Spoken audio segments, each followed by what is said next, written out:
jud dako jud ko pasalamat sa Ginoo. Dako jud ko pasalamat sa Ginoo sa kanunay nako nga pag-ampo sa iya yung gitubag. Walay gabi, walay mga adlaw nga dili wala ko nag-ampo. Maong salamat jud sa atong buhi nga Dios. Grabe jud dili jud ko, wala jud nako nga damha na naingon ato na dali ra jud kayo nagawas ang bata. First time pa jud niya. Grabe jud ka isog si Dayday. Ngano man, wala jud nako siya nakita. Wala jud nako siya nakita nga ingon nga tabang. Wala jud nako siya nakita nga nagsinggit. Grabe jud ang kaano niya kanang kaisog niya.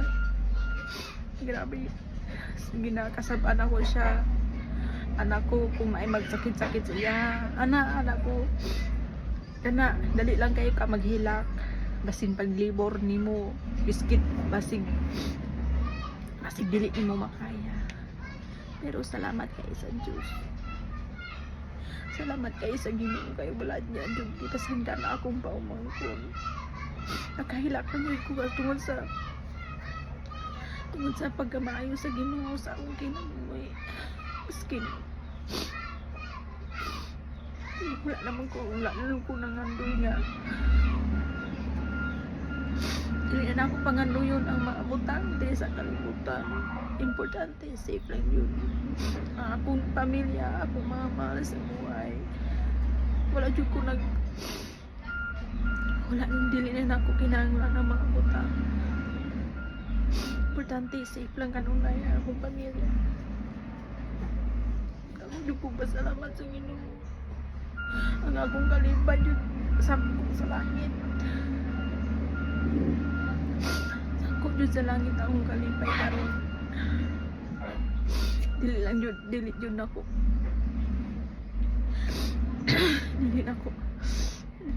Gusto jud nako ipagawas ang akong pagpasalamat kay murag dili ko kontento. Murag dili ko kontento nga ipost na ako. Gusto na ko makita. Gusto na ko makita sa Ginoo. Mas gusto ko pa na ko nga. Thank you, Lord. Thank you. Thank you kay Lord. Thank you. Nakita yun ako. Ang grabing gamhanan ni Lord. Ako pasalamat. Nalingkawas na yun ang akong pamangkin. Bahalag ano. Bahalag way mo tabang kay Dayday. Importante. Makakaon lang ni ginagmay na income. Kaya hindi na ako magangad sa mga utang. Importante ang ako pamilya lang safe kanina. Pero hindi yun ako ginaampo sa Ginoo na ako ba ikot pa sa langit. Wala dyan nagbalibad ang Ginoo sa akong mga pag-ampo.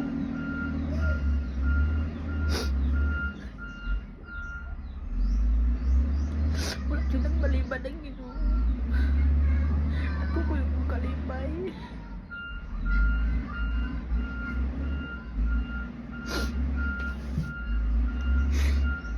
Ako ko yung kalipay.